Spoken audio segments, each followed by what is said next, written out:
नमस्कार, मैं हरिओम कुलकर्णी फिर से आपका स्वागत करता हूँ आपके अपने शो टैक्स विद एचके के। दोस्तों, हाल ही में एक बजट आया था, बजट 2020, और हम सब के लिए टैक्स स्लैब से लेकर ये बड़ी बड़ी सारी कन्फ्यूजन क्रिएट करके गया।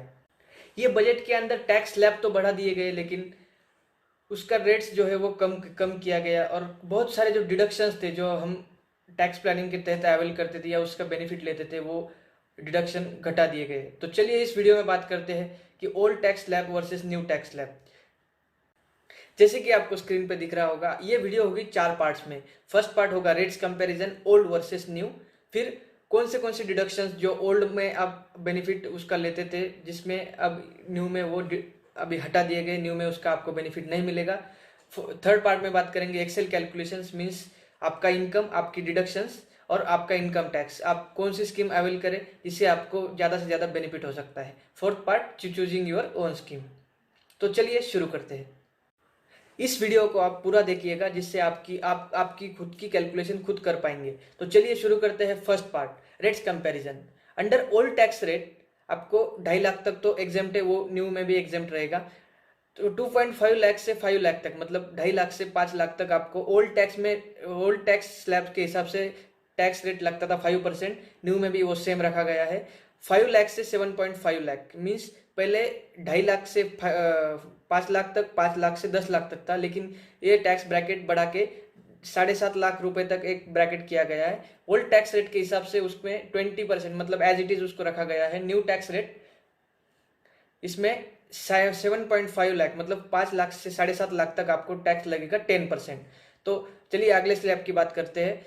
7.5 लाख से 10 लाख रुपए तक आपको ओल्ड टैक्स स्कीम में टैक्स लगता था 20%, वो एज इट इज है, और न्यू टैक्स में वो 15% किया गया है, मतलब आपको एक 5% का बेनिफिट मिल जाएगा उसके तहत। अगला स्लैब 10 लाख से 12.5 लाख तक आपको 30% tax, means old tax rate के हिसाब से 10 लाख से ऊपर टैक्स जो जब भी जाता है तो 30% रहता है, वो एज इट इज रखा गया है। और न्यू टैक्स के हिसाब से 10 लाख से 12.5 लाख तक 20%, 12.5 लाख से 15 लाख तक 25%, और अबव 15 लाख 30%। मीन्स जो ओल्ड टैक्स में 10 लाख के ऊपर जो 30% लगता था, वो न्यू टैक्स स्कीम के तहत 15 लाख के ऊपर 30% किया गया है। इससे जो हायर टैक्स पेयर है, जो भी 30% तक अपना टैक्स पे करते थे, उनके लिए थोड़ी सी राहत मिल गई। Under second part we will discuss about deductions which are, मतलब जो पहले क्लेम किया जाते थे, अभी वो उसका बेनिफिट आपको न्यू टैक्स स्कीम के तहत नहीं मिलेगा। ओल्ड टैक्स स्कीम अगर आप अवेल करते हो तो उसके लिए आपको deduction as it is claim कर पाएंगे। तो चलिए बात करते हैं कौन से डिडक्शन हटाए गए हैं और कौन से डिडक्शन अभी भी न्यू टैक्स स्लैब्स के तहत आप क्लेम कर पाएंगे। तो 70+ exemptions and deductions can not be claim, means अब 70 से ज़्यादा जो डिडक्शन थे जो आप क्लेम करते थे under chapter 6A section 80C to 80U के तहत, तो वो आपको न्यू टैक्स स्लैब के हिसाब से नहीं मिलेंगे। तो आपको अभी वो स्क्रीन पे एक ये दिख रहा होगा, वो आप देख सकते हैं। अगर मैं हर एक पॉइंट को डिस्कस करूँ तो ये वीडियो थोड़ा सा बड़ा हो जाएगा, तो आपको अगर आपका डिडक्शन देखना है तो वीडियो पॉज करके आप देख सकते हैं। तो 70+, मतलब 70+ डिडक्शन जो ओल्ड टैक्स स्कीम में आपको मिलते थे, वो हटाए गए हैं न्यू टैक्स स्कीम के तहत। तो न्यू टैक्स स्कीम में आपको कौन सा डिडक्शन मिलेगा? तो अगर मोटा मोटी अपन बात करें तो नेशनल पेंशन स्कीम के तहत आपको सिर्फ 50,000 रुपीज़ का डिडक्शन आप अवेल कर सकते हो न्यू टैक्स स्कीम के तहत, जो भी अभी बजट 2020 में अनाउंस किया गया था। ये वीडियो का थर्ड पार्ट। ये पार्ट के तहत हम समझते हैं एक एक्सेल कैलकुलेटर की मदद से कि आपको कौन सी स्कीम आपके लिए बेनिफिशियल है और आपने कौन से स्कीम के तहत ये साल में काम करना है। अगर आपको ये शीट चाहिए तो आप इंस्टाग्राम या टेलीग्राम पे मुझे टैक्स विद एचके के पे मैसेज कर सकते हैं, मैं आपको ये सेंड कर दूंगा, या फिर ये वीडियो के डिस्क्रिप्शन बॉक्स में ये वीडियो एक्सेल शीट का मैंने लिंक दिया है, वहाँ से भी आप डाउनलोड कर सकते हैं और खुद का टैक्स खुद कैलकुलेट कर सकते हैं। तो चलिए शुरू करते हैं एक रॉ कंपैरिजन। मान लीजिए, देखिए आप यहाँ पे 2 पार्ट्स आ गए, old resume versus new resume. तो वहाँ पे आपको सिंपली क्या करना है, यहाँ पे आपकी इनकम एंटर करना है। तो फर्स्ट एग्जांपल में हम अपनी इनकम लेते हैं 5 लाख रुपीज़। तो अगर आपकी 5 लाख रुपीज़ आपकी ये साल की इनकम है और डिडक्शन प्लस एग्जेम्पशंस, आपने एक सिंपल आपका पिछला जो भी इनकम टैक्स रिटर्न है वहाँ से आपकी डिडक्शन प्लस एग्जेम्पशन देखनी है। मतलब आपको एक रॉ आइडिया आ जाता है कि ये साल आपने को कुछ एडिशन या एडिशन या डिलीशन करना है तो वो आप कर सकते हैं ये एक्सेल शीट के थ्रू। तो मान लीजिए आपकी इनकम है 5 लाख रुपीज़, 5 लाख रुपए आपकी इनकम है और आप डिडक्शन और एग्जामेशन है आपको 1.5 लाख, मतलब एक 50 हज़ार रुपये का स्टैंडर्ड डिडक्शन और 80C के अंदर आप डिडक्शन लेते थे 1 लाख रुपीज़। तो इसमें आपकी टैक्सेबल इनकम है 3.5 लाख रुपए, इसमें आपको कोई भी टैक्स नहीं लगेगा। और वही अपन ने अगर न्यू टैक्स स्लैब के हिसाब से बात किया तो वहाँ पे सिर्फ आपको 50 हज़ार, वो भी नेशनल पेंशन स्कीम में अगर आपने इन्वेस्ट किया है तो ही आपको ये डिडक्शन मिलेगा। तो इसमें आपको टैक्स आ जाएगा 10 हज़ार रुपीज़, 10 हज़ार रुपये आपका टैक्स आ जाएगा। तो इसमें आप जैसे आपने देखा कि आप ओल्ड स्कीम ही चूज कर सकते हैं। तो यहाँ पे हम लिख लेते हैं 5 लाख और टैक्स आ गया 10 हज़ार रुपये।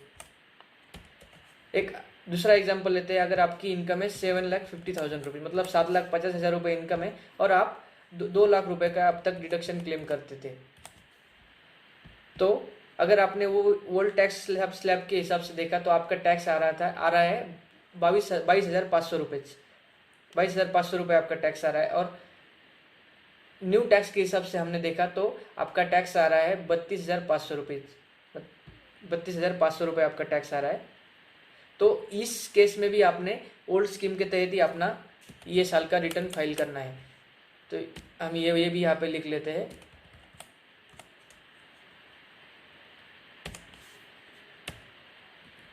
यहाँ पे लिख लीजिए ओल्ड।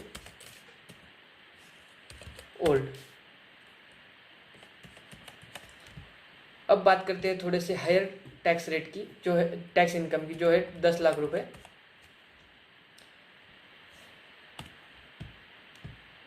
हमने अगर 10 लाख की बात की तो आपका ओल्ड टैक्स रेट के हिसाब से टैक्स आ रहा है 72,500 रुपये और न्यू टैक्स रेट के हिसाब से आपका टैक्स आ रहा है 67,500 रुपये। मीन्स आपको 5,000 रुपये का इसमें फ़ायदा हो रहा है। तो अगर आप जैसे जैसे आपकी इनकम बढ़ाते जाएंगे वैसे वैसे आपको न्यू टैक्स स्लैब आपके लिए बेनिफिशियल होते जाएंगे।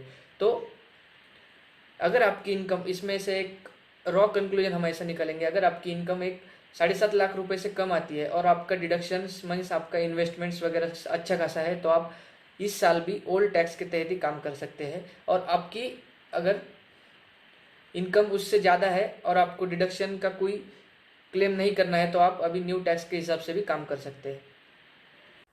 तो ये एक्सेल कैलकुलेटर यूज करके आप अपनी टैक्स एंड अपनी स्कीम खुद चूज करके आपके वो हिसाब से अपने डिडक्शंस एंड एग्जाम्पशंस प्लान कर सकते हैं।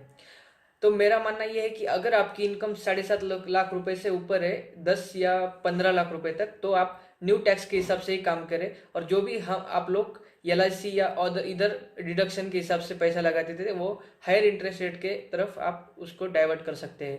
अगर आपकी इनकम 7.5 लाख रुपए से कम है तो आप कंटिन्यू कर सकते हैं ओल्ड स्कीम जैसे आप रेगुलर करते आए हैं। होप आपको ये वीडियो पसंद आ गई होगी। ऐसे ही मैं डेली वीडियोस मेरे इस चैनल पे डालते रहता हूँ। कई बार क्या होता है कि आप टैक्स प्लानिंग के चक्कर में थोड़ा सा ज़्यादा अमाउंट जो है वो इन्वेस्ट कर देते हो कुछ ऐसे स्कीम में जहाँ पे आपको ज़्यादा रिटर्न नहीं मिलता, लेकिन टैक्स प्लानिंग और टैक्स सेविंग के लिए आप वहाँ पे थोड़ा सा ज़्यादा इन्वेस्ट करके अपनी अपॉर्चुनिटी कॉस्ट लूज करते हो।